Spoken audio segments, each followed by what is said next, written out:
Hi hello ಎಲ್ಲ ಸರ್ಕಾರಿ ನೌಕರರಿಗೆ ನಮಸ್ಕಾರ.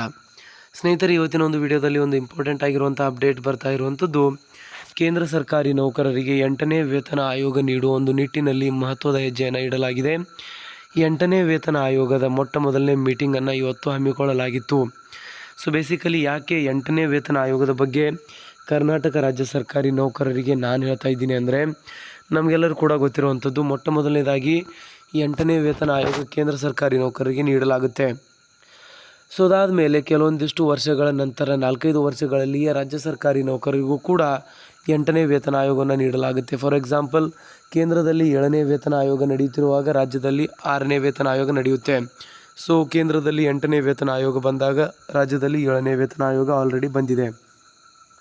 ಸೊ ಕೆಲವೊಂದಿಷ್ಟು ವರ್ಷಗಳ ನಂತರ ಅಂದರೆ 2028ರ ಹೊತ್ತಿಗೆ ರಾಜ್ಯದಲ್ಲಿಯೂ ಕೂಡ 8ನೇ ವೇತನ ಆಯೋಗವನ್ನು ನೀಡೋದಕ್ಕೆ ಸ್ಟಾರ್ಟ್ ಮಾಡಲಾಗುತ್ತೆ. ಸೊ ಹಾಗಾಗಿ 8ನೇ ವೇತನ ಆಯೋಗದ ಅಡಿಯಲ್ಲಿ ಕೇಂದ್ರ ಸರ್ಕಾರ ಯಾವ ರೀತಿಯಾದಂಥ ಬೆನಿಫಿಟ್ಸ್ ನೀಡ್ತಾ ಇರುತ್ತೆ, ಅದೇ ರೀತಿಯಾದಂಥ ಬೆನಿಫಿಟ್ಸನ್ನು ರಾಜ್ಯ ಸರ್ಕಾರ ಕೂಡ ಮುಂಬರುವ ದಿನಗಳಲ್ಲಿ ನೀಡುತ್ತೆ. ಸೊ ಹಾಗಾಗಿ ಕೇಂದ್ರ ಸರ್ಕಾರಿ ನೌಕರರ ಈ ಒಂದು 8ನೇ ವೇತನ ಆಯೋಗ ಅವರಿಗೆ ಎಷ್ಟು ಇಂಪಾರ್ಟೆಂಟ್ ಇದೆ, ಅಷ್ಟೇ ರಾಜ್ಯ ಸರ್ಕಾರಿ ನೌಕರಿಗೂ ಕೂಡ ಇಂಪಾರ್ಟೆಂಟ್ ಆಗಿರುವಂಥದ್ದು. ಸೊ ಹಾಗಾಗಿ ಇದ್ರ ಬಗ್ಗೆ ಹೆಚ್ಚಿನ ಒಂದು ಮಾಹಿತಿಯನ್ನು ಇವತ್ತಿನ ಒಂದು ವಿಡಿಯೋದಲ್ಲಿ ಪಡೆಯೋಣ. ದಯವಿಟ್ಟು ವಿಡಿಯೋನ ಕೊನೆವರೆಗೂ ನೋಡಿ ಮತ್ತು ಚಾನಲ್ನ ಇನ್ನು ಸಬ್ಸ್ಕ್ರೈಬ್ ಆಗಿಲ್ಲ ಅಂದರೆ ದಯವಿಟ್ಟು ಸಬ್ಸ್ಕ್ರೈಬ್ ಮಾಡ್ಕೊಳ್ಳಿ. ಸರ್ಕಾರಿ ನೌಕರರು ಮತ್ತು ಪಿಂಚಣಿದಾರರಿಗೆ ಉಪಯುಕ್ತವಾಗಿರುವಂಥ ಮಾಹಿತಿಯನ್ನು ನಾವು ಡೇ ಟು ಡೇ ಕೊಡ್ತಾ ಇರ್ತೀವಿ. ಸೊ 8ನೇ ವೇತನ ಆಯೋಗಕ್ಕೆ ಕ್ಯಾಬಿನೆಟ್ನಲ್ಲಿ ಅಪ್ರೂವಲ್ ಸಿಕ್ಕ ನಂತರ ಒಂದು ಚಿತ್ತರಂಜನ್ ದೇಸಾಯಿ, ಸೊ ಬೇಸಿಕಲಿ ಅವರ ಒಂದು ನ್ಯಾಯಾಧೀಶರ ಅಧ್ಯಕ್ಷತೆಯಲ್ಲಿ ಕಮಿಟಿಯನ್ನು ರಚನೆ ಮಾಡಲಾಗಿತ್ತು. ಸೊ ಅವರ ಒಂದು ಅಧಿಕೃತವಾಗಿರುವಂಥ ಫಸ್ಟ್ ಮೀಟಿಂಗನ್ನು ಇವತ್ತು ಹಮ್ಮಿಕೊಳ್ಳಲಾಗಿದೆ ಅಂತ ಹೇಳಲಾಗ್ತಾ ಇದೆ.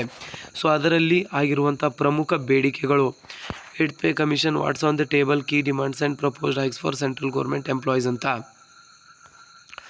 ಫಿಟ್ಮೆಂಟ್ ಫ್ಯಾಕ್ಟರ್ ಆ್ಯಂಡ್ ಹೈಕ್ ಬಂದುಬಿಟ್ಟು up to 3.25 fitment factor, annual increment 7% versus 3% now. FNPO proposes multi-level 3.0 to 3.25 based on the accrued formula. So basically 3.0 ಇಂದ 3.25ವರೆಗೆ ವೇರಿಯೇಬಲ್ ಆಗಿರುವಂಥ ಒಂದು ಫಿಟ್ಮೆಂಟ್ ಫ್ಯಾಕ್ಟರನ್ನು ನೀಡಬೇಕು ಅಂತ ಇಲ್ಲಿ ಹೇಳಲಾಗಿದೆ. ಸೊ 3.25 ಇದು ಮ್ಯಾಕ್ಸಿಮಮ್ ಫಿಟ್ಮೆಂಟ್ ಫ್ಯಾಕ್ಟರ್ ಆದರೆ 3.00 ಇದು ಮಿನಿಮಮ್ ಫಿಟ್ಮೆಂಟ್ ಫ್ಯಾಕ್ಟರ್ ಆಗಿರುತ್ತೆ.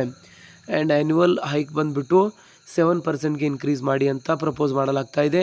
ಸದ್ಯಕ್ಕೆ ಇರುವಂಥದ್ದು 3%. ಅಲೋವೆನ್ಸ್ ಆ್ಯಂಡ್ ಪೆನ್ಷನ್ ಬಂದುಬಿಟ್ಟು ನೀವು ನೋಡಿದ್ರೆ, ಸೊ ಅಲೋವೆನ್ಸ್ ಆ್ಯಂಡ್ ಪೆನ್ಷನ್ನ ಬಗ್ಗೆ ಮಾತನಾಡೋದಾದರೆ, ಮೆಡಿಕಲ್ ಅಲೋವೆನ್ಸನ್ನು 20,000 ಪ್ರತಿ ತಿಂಗಳಿಗೆ ಮಾಡಬೇಕು ನಾನ್ CGHSಗೆ. LTC ಕ್ಯಾಶ್ ಆಪ್ಷನ್ ಇದನ್ನು ನೀಡಬೇಕು ಮತ್ತು OPSನ್ನು ವಾಪಸ್ ತರಬೇಕು, NPSನ್ನು ಕ್ಯಾನ್ಸಲ್ ಮಾಡಬೇಕು ಅಂತ ಎರಡನೇ ಒಂದು ಬೇಡಿಕೆ.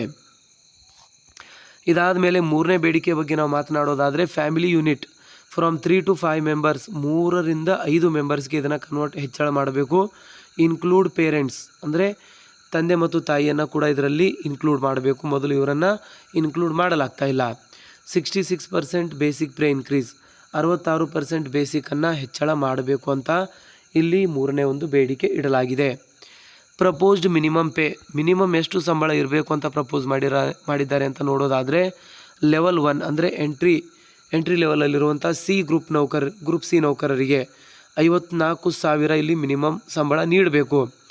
ಲೆವೆಲ್ 10 ಅಂದರೆ ಎ ಗ್ರೂಪ್ ನೌಕರರಿಗೆ 1,74,000 ಇಲ್ಲಿ ಮಿನಿಮಮ್ ನೀಡಲೇಬೇಕು ಅಂತ ಒಂದು ಬೇಡಿಕೆಯನ್ನು ಇಡಲಾಗ್ತಾ ಇದೆ.